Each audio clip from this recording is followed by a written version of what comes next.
Painted application ધોરણ 6 થી 12ના વિદ્યાર્થીઓ માટે અપડેટ થઈ ચૂકી છે. આ એપ્લિકેશનમાં શું છે? બધા જ વિષયના વિડીયોઝ છે. ગુજરાતની બેસ્ટ ફેકલ્ટી દ્વારા લાઈવ લેક્ચર્સ છે. આઈએમપી પ્રશ્ન છે, ટેસ્ટ સિરીઝ છે અને ગુજરાતના તમામ વિદ્યાર્થીઓ સાથે તમે તમારી કમ્પેરિઝન કરી શકો છો. ગેમિફિકેશન છે અને બીજું ઘણું બધું. તો તમે એપ્લિકેશન ડાઉનલોડ ન કરી હોય તો ડિસ્ક્રિપ્શનમાં લિંક આપી છે. હમણાં જ પ્લે સ્ટોર ઉપર જાઓ અને એપ્લિકેશન ડાઉનલોડ કરો. ઘરે બેઠીને સરસ મજાનું ગુજરાતની જોરદાર ફેકલ્ટી સાથે ભણો, સારા માર્ક્સે પાસ થાઓ. નમસ્કાર વિદ્યાર્થી મિત્રો, સ્વાગત કરું છું તમારું પેન્ટેડ લર્નિંગમાં. આપણે અલંકાર પ્રશ્નપત્ર સેટ જે છે એના પહેલા પ્રશ્નપત્રનું સોલ્યુશન કરી રહ્યા છીએ. એમાં એ વિભાગ અને બી વિભાગ પૂરો કર્યો. હવે આપણે વિભાગ સી તરફ આગળ વધીએ છીએ અને તેની અંદર તમારે 3 માર્કના પ્રશ્નપત્રોનું સોલ્યુશન જોવાનું છે. પીડીએફ તમને અલંકાર દ્વારા જ પ્રાપ્ત થશે વોટ્સએપ ઉપર. એમણે જે જવાબ આપ્યા છે એ મુજબ એમના પ્રશ્નપત્રના ફોર્મેટનું આપણે સોલ્યુશન જોઈ રહ્યા છીએ. તો પેન્ટેડ પર સર્વેનું સ્વાગત છે અને આપણે હવે વિભાગ સીનું સોલ્યુશન જોવાના છીએ. તો વિભાગ સીની અંદર 3 માર્કના પ્રશ્નો હશે અને એની અંદર 3 માર્કનો એક સવાલ, એવા તમારે 6 સવાલ લખવા પડશે. એટલે 6 તેરી 18 પ્રશ્નો, 18 માર્કનો એ વિભાગ બને છે. અને તેની અંદર પહેલો પ્રશ્ન છે જતન અને સંરક્ષણ બાબતે ફરજોનો. તો તમને ખબર જ છે કે 6ઠી, 7મી અને 9મી ફરજ જે છે એ આપણા સાંસ્કૃતિક અને પ્રાકૃતિક વારસાના રક્ષણની છે. તો એના વિશે તમારે વિસ્તારપૂર્વક લખવું પડે. 6 માર્ક્સ છે એટલે તમારે અહીંયા લગભગ 8 મુદ્દા જે છે એ લખવા પડે અને એટલે તમને 6 માર્ક્સ મળી જાય. તો અહીંયા મુદ્દાઓ તમે જોઈ શકો છો, આવી રીતે લખવાનું છે. અને જોઈએ પછી સમત્વની બાબત.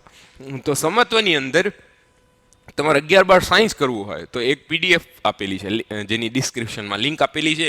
મેળવો, વધુ માહિતી મેળવો કેવી રીતે 11-12 સાયન્સ કરવું, જેની અંદર તમે નીટ અને જી મેન્સ જેવી એક્ઝામ કેવી રીતે ક્રેક કરી શકો, કેવી રીતે 11-12 સાયન્સની અંદર ભણવાનું હોય છે, કઈ રીતે સ્કોલરશિપ પ્રાપ્ત થઈ શકે છે, તમને તમામ માહિતી તમને પીડીએફમાંથી મળી જશે. હવે વાત કરીએ અલંકાર પ્રશ્નપત્રોની. તો અલંકાર પ્રશ્નપત્રો એક જ પેપરની અંદર પ્રશ્ન અને જવાબની જગ્યા સાથે તમને આ એક પુસ્તિકા પ્રાપ્ત થશે. ધારો કે તમે એ લ્યો છો તો એની અંદર તમને 6 વિષયના એક પ્રશ્નપત્રો, એટલે કે ટોટલ તમને મળશે 6 પ્રશ્નપત્રો. જો તમે 2 લ્યો છો તો તમને એ બી સાથે આવશે તો તમને 12 પ્રશ્નપત્રો મળશે.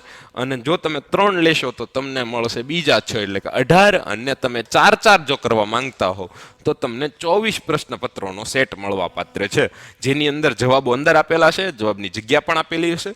અને તમે એવી રીતે પેપરને આમ શું કહેવાય, લખવાની બાબત જે છે એ ચેક કરવા માટે કે ભાઈ 3 કલાકમાં મારાથી કેટલું લખાય છે એ નોંધવા માટે આવી રીતે કરી શકો. અહીંયા વિભાગે આપેલા છે, એના માર્ક આપેલા છે અને તમે એ માર્કના આધારે સોલ્યુશન કરી શકો. મારે આટલા આવ્યા એમ. આ પોતાનો સ્વમૂલ્યાંકન માટેની એક આગવી પદ્ધતિ પ્રમાણે તૈયાર કરેલા પ્રશ્નપત્રો છે. જોઈએ કઈ રીતે મળવા પાત્ર છે. જો તમે એક મંગાવો છો દરેક વિષયના, એટલે કે 6, તો તમને 130માં મળશે, સાથે 30 રૂપિયા કુરિયર ચાર્જ 160માં મળશે. જો તમે 2 મંગાવો છો તો 130 ને 130 260 વત્તા 30 રૂપિયા કુરિયર ચાર્જના. 3 મંગાવો છો તો 390 વત્તા 30 અને 420 રૂપિયામાં. જો તમે 4 મંગાવી લો છો તો તમારે કુરિયર ચાર્જ આપવાનો નથી અને 520ના બદલે ફક્ત 500 રૂપિયામાં તમને મળશે. કેટલામાં? 500 રૂપિયામાં મળશે. અને આનાથી એક ઢાંસુ બાબત હવે તમને હું કહેવા જઈ રહ્યો છું કે જો તમે પેન્ટેડ એપ્લિકેશન સાથે મળી અને દરરોજ 2 કલાક લાઈવ લેક્ચર્સની અંદર પુનરાવર્તનમાં જોડાવ છો, રિવિઝનની અંદર જોડાવ છો, તો તમને દરરોજ 2 કલાક દરેક વિષયનું રિવિઝન લેક્ચર મળશે. સાથે તમને પેન્ટેડની મેથ્સની બુક અને અલંકારના આ 500 રૂપિયાના દરેક વિષયના 4 પ્રશ્નપત્રો ફ્રી મળશે. તો અહીંયા એ વસ્તુ તમને મળશે માત્ર 999 રૂપિયામાં. તો આ ખાસ યાદ રાખજો. અને એ 999ની અંદર તમે જોડાઈ શકો છો અને એના માટે તમારે એક નંબર ઉપર સંપર્ક કરવાનો રહેશે. એ નંબર છે 72 86 86 71, જેના ઉપર તમે પોતાનો ઓર્ડર જે છે એ લખાવી શકો છો અને તમને મળી જશે અને એપ્લિકેશન ચાલુ થઈ જશે. બરાબર. જોઈએ આગળ તો જે જાહેર ફરજો હતી એની અંદર કઈ કઈ બાબતોનો સમાવેશ થાય કે મિલકતને ભાઈ નુકસાન ન પહોંચાડવું, તોડફોડ ન કરવી, આ તમામ બાબતો અહીંયા આપેલી છે. એના પછી છે આદિવાસી નૃત્યો, અને એની અંદર ગુજરાતના ગવાતા અને શું કહેવાય ટોળો અને ચાળો નૃત્ય, અને એની અંદર તમે શું કહેવાય માળીનો ચાળો નૃત્ય જે છે એ તમામ નૃત્યની વાત તમારે કરવાની થાય. એના પછી જોઈએ તો વેદ ક્યાં ક્યાં છે?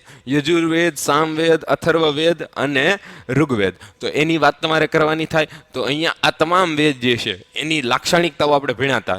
શરૂઆત કરવાની ઋગ્વેદથી, 128 ઋચાઓ અને 10 ભાગમાં વહેંચાયેલું પ્રાચીનતમ પુસ્તક, ને એ તમે લખી શકો અહીંયા. તો એ સ્તુતિઓને ગાવાની બાબત પછી સામવેદની અંદર આવી જાય તો સામવેદની માહિતી લખી શકો.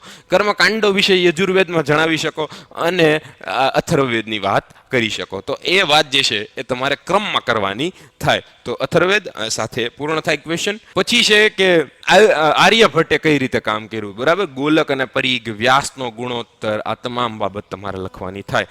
શું કે 10 ગીતિકા ગ્રંથ છે એની માહિતી આપી શકો તમે. આ માહિતી તમારે આપવાની છે.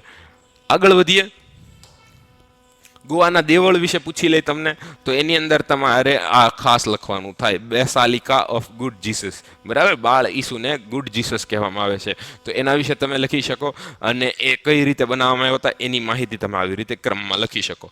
એના પછી છે કાળી જમીન, જેને રેગુર પણ કહેવામાં આવે છે, એના વિશે માહિતી લખી શકો. તમે ક્ષેત્રફળની અંદર જણાવી શકો કે ભાઈ એ 15% ક્ષેત્રફળ ધરાવે છે દેશની અંદર, અને કાળી જમીનમાં કપાસનો પાક થાય છે, એની ભેજ સંગ્રહણ શક્તિ બહુ સારી હોય છે. જો અહીંયા આવી ગયું ને 15% ક્ષેત્રફળ, પછી એની અંદર ભેજ ગ્રહણ શક્તિ, નર્મદાની આસપાસ ભેજ સંરક્ષણ શક્તિ, કપાસ માટે વિશેષ યોગ્ય હોવાથી કપાસની કાળી જમીન કહેવાય. તો આ બધા જ મુદ્દાઓ તમારે ક્રમમાં લખવાના થાય. એના પછી છે શણ વિશે માહિતી આપી શકો કે ભાઈ બાંગ્લાદેશ પછી આપણે બીજા નંબરે શણનું ઉત્પાદન કરીએ. 90% શણનું ઉત્પાદન બાંગ્લાદેશમાં થાય, કારણ કે હુગલી નદીના કિનારે કાપની જમીનમાં એ વનસ્પતિ જે છે એ વિશિષ્ટ રીતે પાકતી હોય છે. તો એના વિશે તમે અહીંયા લખી શકો, બરાબર ને? અને પ્લાસ્ટિકના અતિક્રમણના કારણે શણ ઉદ્યોગ અત્યારે ખતરામાં છે. સમત્વ માટે PDF એક જ ઉપાય. તો ડિસ્ક્રિપ્શનની લિંકમાંથી PDF મેળવો અને વધુ માહિતી માટે આગળ વધો. જો તમે સાયન્સમાં ભણવા માંગો છો, જો તમારે બાયોલોજી એક્સપ્લોર કરવું છે, જો તમારે એન્જિનિયર બનવું છે, જો તમારે ખગોળશાસ્ત્રનો કે પછી એસ્ટ્રોનોમી ને એસ્ટ્રોનોમી ને એ કહેવાય છે ને કે જેની અંદર સાયન્સની અંદર ખગોળશાસ્ત્ર ને ભૌતિકની અંદર, રસાયણ વિજ્ઞાનની અંદર ડૉક્ટર બનવું છે, એન્જિનિયર બનવું છે, સાયન્ટિસ્ટ બનવું છે, તો એના માટે GMains અને NEET જેવી એક્ઝામ, કઈ રીતે તમારા કોર્સિસ હોય છે, સ્કોલરશિપની તમામ માહિતી PDFમાંથી મળશે. તો આજે ડિસ્ક્રિપ્શનની લિંકમાંથી આગળ વધો અને તમારા સપનાની રાહ ઉપર આગળ વધો, બરાબર ને? એક પગલું આગળ વધીએ તો એની અંદર ગરીબી રેખા નીચે જીવતા લોકો છે. ગરીબી એક તો શું કહેવાય તમારે કહેવાનું છે, એના લક્ષણો કહેવાના છે, બરાબર? ઓછું ભણતર, આર્થિક સ્થિતિ ખરાબ, રોજગારની કમી, મોટા કુટુંબ, આ તમામ વસ્તુ જે છે એ આની અંદર લખવાની થાય. તો મુદ્દાસર તમારે લખવું પડે. કાળું નાણું, ભાઈ બ્લેક મની, રંગ એનો કાળો નથી હોતો, પણ એ કમાણી જે છે એ કાળા શું કહેવાય વ્હાઇટ કોલર ને બ્લુ કોલર નથી હોતી, એની જેવી હોય છે. તો એની અંદર કઈ રીતે ભાઈ પૈસા વધી જવાથી ભાવ વધારો થાય. આપણે એવું સમજાતા કે ભાઈ પૈસા નાણાં વધી ગયા, લોકો ખરીદી કરવા ગયા, ઉત્પાદન હતું જે કોઈ પણ વસ્તુનું એ ઓછું હતું, ભાઈ જમીન હતી એ એટલી જ હતી, પૈસા વધી ગયા હતા લોકો પાસે, તો બધા લોકો ખરીદવા જશે. પૈસા ખરીદદાર વધી જાય એટલે ભાવ વધવાનો છે. તો આ એક ખરાબ વસ્તુ છે, અને તેનાથી અર્થતંત્ર નુકસાન થાય. એ તમારે આવી રીતે અહીંયા વર્ણવવાનું થાય. તો આ રીતે અહીંયા તમારે આટલું વર્ણવવાનું થાય. અને આ સાથે વિભાગ C પૂરો થાય છે. હવે આ પ્રશ્નપત્રનો એક D વિભાગ બાકી છે, એના વિડીયોમાં મળીએ. ત્યાં સુધી કેવો લાગ્યો વિડીયો તેના માટે કોમેન્ટ કરો, ચેનલને સબસ્ક્રાઇબ કરો અને તમારા મિત્રો સુધી વિડીયોને શેર કરો. નમસ્કાર. Painted Painless Learning.